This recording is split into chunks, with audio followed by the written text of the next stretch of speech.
Raidījums Kontakts ar Čārlzu Stanliju, nesot evaņģeliju visā pasaulē.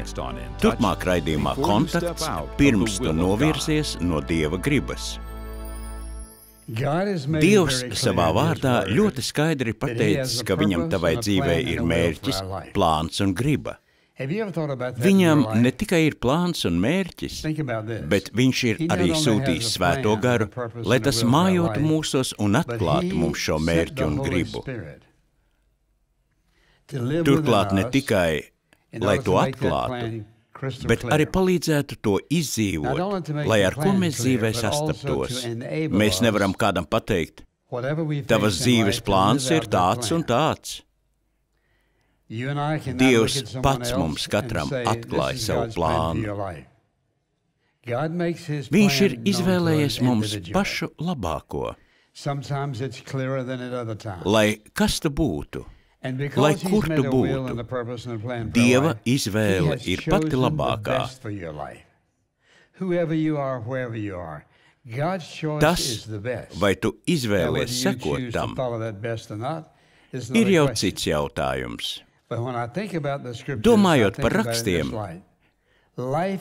vislabāko dzīvi es varu dzīvot, atrodoties tikai Dieva gribā. Tā ir labākā dzīve. Tev ir izvēle. Tev nav jādzīvo viņa gribā. Jā, viņam ir plāns, mērķis un griba, bet tev nav tajā jādzīvo. Tu vari darīt jebko. Tomēr, izvēloties dzīvot ārpus Dieva gribas, tu izvēlies maksāt par savu nepaklausību Dievam. Cik muļķīgi! Mīlestības Dievs ir izvēlējies tev pašu labāko, bet tu to nevēlies. Tavuprāt, ir kas cits, kaut kas labāks, kas sniegs tev baudu un prieku. Un tad nākas domāt arī par tām sāpīgajām sekām. Cilvēks pieņem nepareizu lēmumu, bet tad prāto. Kāpēc citus Dievs svētī, bet manā dzīvē pieļauj to un to? Nevienmēr mēs varam to izskaidrot. Tomēr, ja tu zini, ka dzīvo Dieva gribā, viņš visu vērsīs par labu. Ja dzīvo ārpus Dieva gribas, tev nāksies ciest no tā sekām. Runas nosaukumu man nācās daudz domāt. Pirms tu novirzies no Dieva gribas, tāds ir svētrunas nosaukums. Bet ko tad darīt, pirms tu novirzies no Dieva gribas? Labākās sekas mēs piedzīvosim, ja viss notiks pēc viņa prāta. Savukārt sliktākās, ja viss notiks pēc mūsu prāta. Tomēr vairums to nesaprot un atklāj vienīgi tad, kad jau ir krietni padzīvojuši. Mēs runājam par Dieva gribu, mērķi un plānu mūsu dzīvei. Kur tu esi bijis, kur tu esi tagad, kur vēlies būt un ko iesākt, ja esi gatavs veikt nepieciešamās pārmaiņas, lai tavā dzīvē piepildītos Dieva nevainojamā griba. Vai viņš mums piedod pagātni? Jā. Vai viņš var mūs pacelt un aizvest tur, kur esam, un aizvest, kur vēlas mūs redzēt? Jā. Mēs nevaram izmainīt pagātni, bet mēs varam mainīt virzienu, kurā dodamies šodien, kā arī mainīt savus ieradumus, kur dosimies nākotnē. Mēs to varam mainīt, jo mūsos dzīvo Svētais Gars, kurš palīdz mums. Kādas ir tās neizbēgamās sekas dzīvošanai ārpus Dieva gribas? Tu varbūt teiksi, jā, tās ir tikai tavas domas. Nē, tas nav tikai mans viedoklis. Kad cilvēks pasaka, es gribu dzīvot pēc sava prāta, es zinu, ko gribu no savas dzīves, un esmu gatavs to dabūt par jebkuru cenu, es gribu dzīvot pa savam, tā ir tava izvēle. Tu vari dzīvot pa savam. Atveriet vēstuli Kolosiešiem. Tā ir viena no skaistākajām vēstulēm jaunajā derībā. Apostolis Pāvils runā, kā dzīvot kristīgu dzīvi, un 18. pantā Viņš runā par vīriem un sievām, kā tiem vajadzētu izturēties vienam pret otru un pret bērniem. Viņš runā arī par kalpiem, kā pret viņiem vajadzētu izturēties. Sākot ar 3. nodaļas 23. pantu, viņš saka: Visu, ko darāt, dariet no sirds, it kā savam kungam, un ne cilvēkiem, jo jūs zināt, ka tas kungs par atmaksu jums dos debesu mantojumu. Jūs jau kalpojat savam kungam, Kristum. Reizēm mums šķiet, ka mēs vienkārši dzīvojam, bet nē. Ja esam glābti, mēs kļūstam par kunga Jēzus Kristus kalpu, un ka mēs viņam kalpojam katru dienu. Ja tu nedomā par viņu, nelasi Dieva vārdu, nelūdz no rīta, pirms iesāc savu dienu, tad tās centrā esi pats, tavs darbs un draugi. Bet raksti saka, visu, ko darāt, dariet no sirds, it kā savam kungam un ne cilvēkiem, jo jūs zināt, ka tas kungs par atmaksu jums dos debesu mantojumu. Jūs jau kalpojat savam kungam Kristum.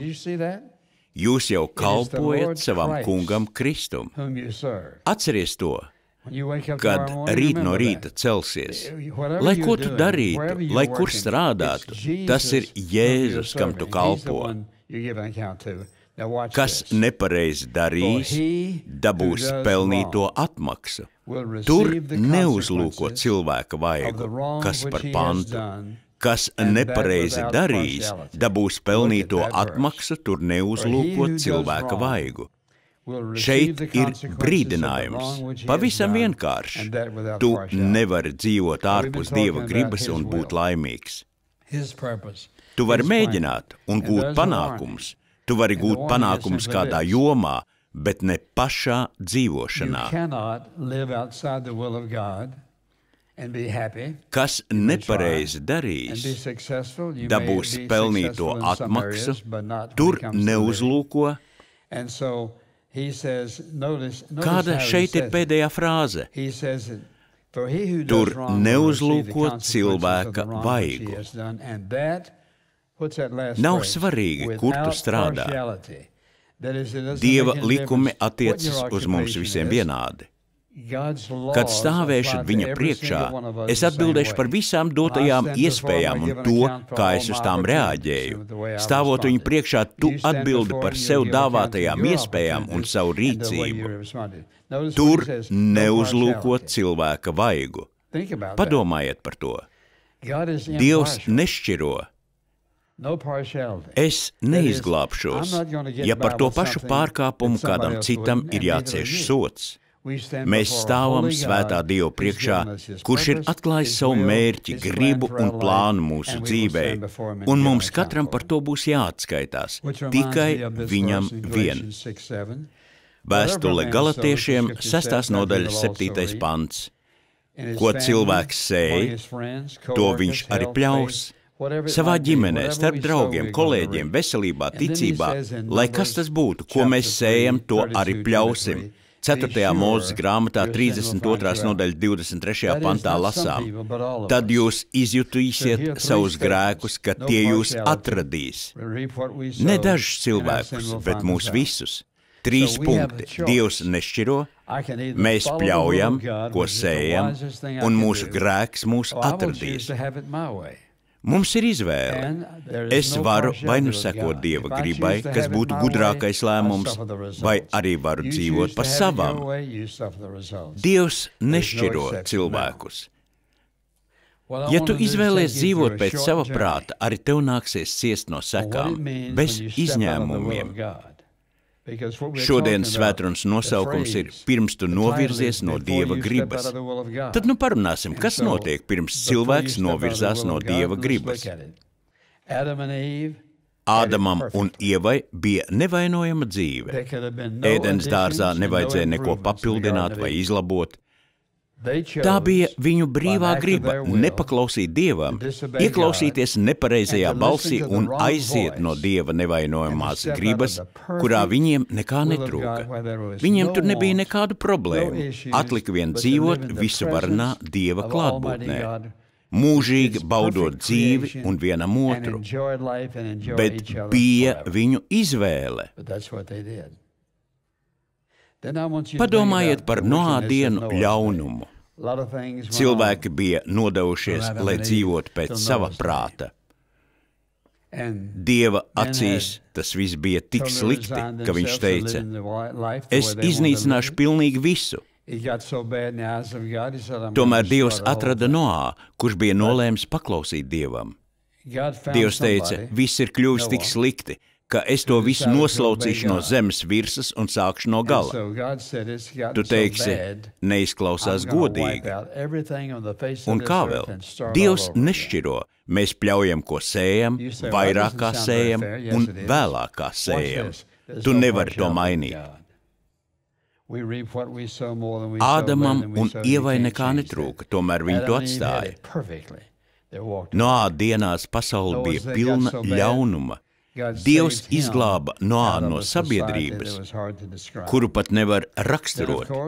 Tad Dievs izredzēja tautu, Izraēlu, kuri simtiem gadu vergoja Ēģiptē. Dievs izvēlējās viņus izglābt. Dievs tiem deva 10 baušļus un mācīja viņiem, kā dzīvot un pielūgt viņu, pienesot viņam vienmēr pašu labāko, bet viņi nepaklausīja. Tad atkal paklausīja un nepaklausīja. Dieva mērķis, plāns un griba viņu dzīvē bija dot tiem zemi, kur viņi varētu brīvi kalpot Dievam, kur Dievs būtu viņu Dievs, kur Dievs varētu parādīt savu mīlestību pret viņiem, kurus bija izredzējis. Un viņiem tika dota iespēja ieņemt zemi. Kad pienāca īstais laiks, tie teica, šajā zemē ir milži, un viņi sāka novērst savu skatu no Dieva un klausīties uz baumām. Viņi dzirdēja par milžiem, par zemi, cik tā bija auglīga. Kā arī dzirdēja par briesmām un to, ka kādiem no viņiem būtu jāzaudē savu dzīvību. Dievam bija mērķis, plāns un griba. Atceries, ik katrā dzīves posmā ar tevi ir visvarenais, visu zinošais un vienmēr klātesošais Dievs. Vai dzirdat mani? Dievam ir mērķis, plāns un griba. Viņš būs ar tevi it visos notikumos, kuros vēlēsies, lai tu būtu. Bet Izraēla tauta nosprieda, ka šī zeme nevar būt tik skaista, kā par to runā Jozo un pārējie vīri, un nolēma uz turieni nedoties. Viņi aizvadīja nākamo nakti raudot un savā starpā sarunājoties, tādējādi darot ko? Saceļoties pret Dievu, jo viņi neticēja, ka Dieva mērķis, plāns un griba ir tā labākā. Viņiem šķita, ka viņu griba ir labāka, un pie kā noveda viņu labākā griba? 40 gadi atpakaļ tuksnesī pie čūskām, centieniem atrast ēdienu un daudzajiem ienaidniekiem. Tas viņiem maksāja 40 gadus, veselu paudzi. Pirms tu novirzies no Dieva gribas, atceries, par to būs jāmaksā. Aiziešanai no Dieva gribas vienmēr ir sava cena. Kānāna bija zeme, ko visvarenais Dievs varēja viņiem sarūpēt. Viņš bija gatavs uzveikt viņu ienaidniekus, bet viņi pieņēma lēmumu, balstoties savās bailēs un šaubās, klausoties nepareizajā balsī. Viņi izvēlējās nesekot viņa plānam. 40 gadi tuksnesī nomira vesela paudze, jo viņiem šķita, ka viņu plāns ir labāks. Arī šodien ir dzīva vesela paudze, kas izvēlējusies dzīvot tuksnesī. dzīvot garīgā tuksnesī, izvēlējusies dzīvot bez Dieva, tālu no Dieva, viņa mērķa, plāna un gribas. Viņi dzīvo savā plānā, savā gribā un savos nodomos. Dievu nav iespējams uzlabot. Tas ir svētā Dieva mērķis, plāns un griba tavai dzīvei. Paklausīt viņam nepaklausīgas paaudzes vidū, kas vēlas dzīvot pa savām. Lasot rakstus, arī redzams. Tu vari negribēt Dieva plānu un dzīvot pēc sava nodoma. Tā dzīvo daudzi. Tavi kolēģi, radinieki, draugi, bez Dieva mērķa, plāna un gribas, paši pēc sava prāta. Tam ir sekas, tam ir sots. Par aiziešanu no Dieva gribas vai Dieva gribas ignorēšanu ir jāmaksā sava cena. Viens un tas pats notiek atkal un atkal. Aplūkosim citu piemēru. Piemēram, paņemsim Samsonu. Dievs svētīja Samsonu ar varenu brīnumainu spēku. Tam bija arī kāds noslēpums. Dievs teica, nekad negriez savus matus. Dienā, kad tu nogriezīsi matus, tu zaudēsi savu spēku. Savas dzīves sākumā viņš uzvarēja neskaitāmus ļaundarus, bet tad viņš iepazinās ar Delailu. Ienaidnieks uzrunāja Delailu, piedāvājot viņai daudz naudas, ja viņa atklātu Samsona noslēpumu. Viņa Samsonu kārdināja atkal un atkal, bet viņš viņu atraidīja. Dievam bija plāns, mērķis un griba viņa dzīvē. Sakaut Dieva ienaidniekus, un viņam arī piemita spēks to paveikt. Jūs jau zināt šo stāstu. Kādā vājuma brīdī Samsons atklāja viņai Dieva doto noslēpumu par saviem matiem, un viņa tos nogrieza.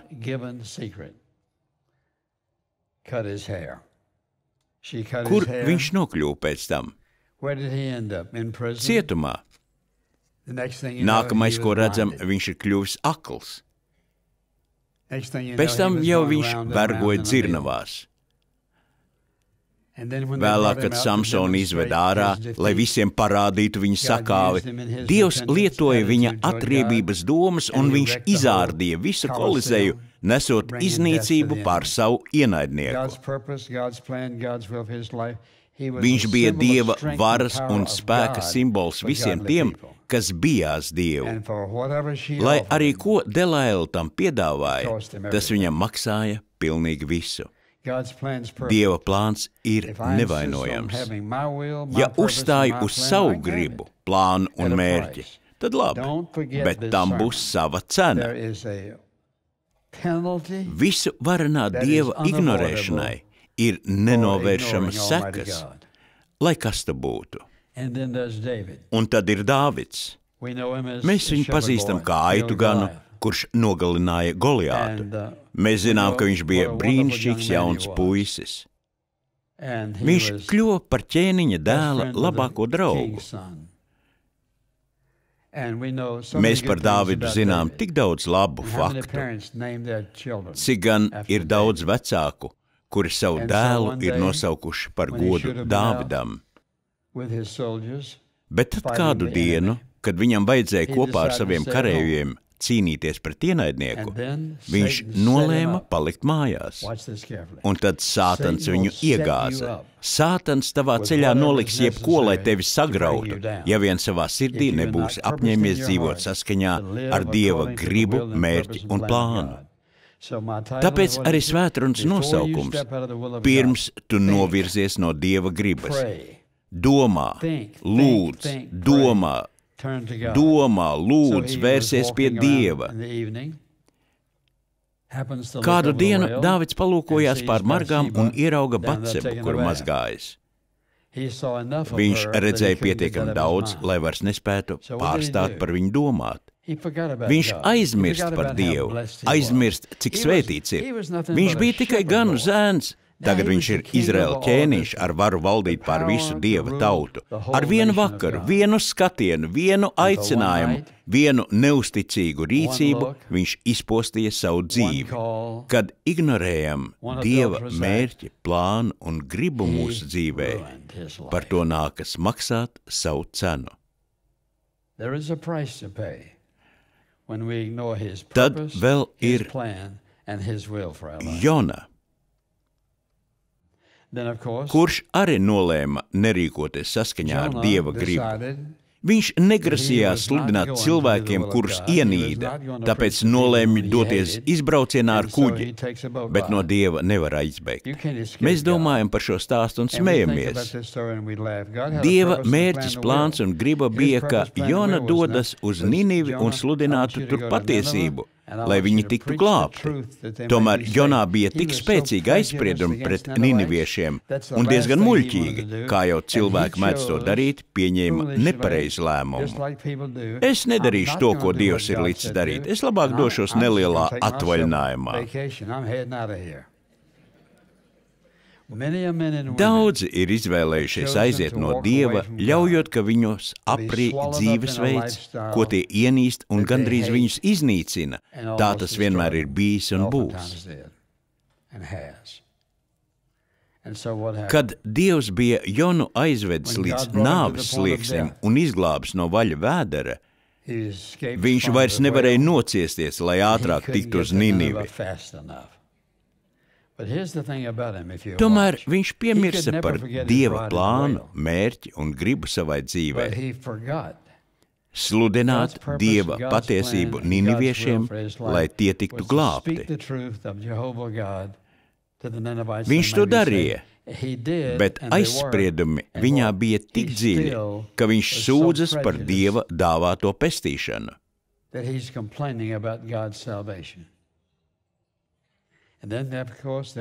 Tad, protams, ir arī Pēters. Pēters bija viens no Jēzus izvēlētajiem mācekļiem, stiprs, lielisks zvejnieks. Viņš bija piedzīvojis brīnumu pēc brīnuma. Naktī, kad Jēzus tika aizvests, kāda maza meitene paskatījās uz viņu un teica: vai tik tu neesi viens no tiem? Tu esi viens no Jēzus sekotājiem, bet viņš atbildēja: nē, es neesmu. Es neesmu.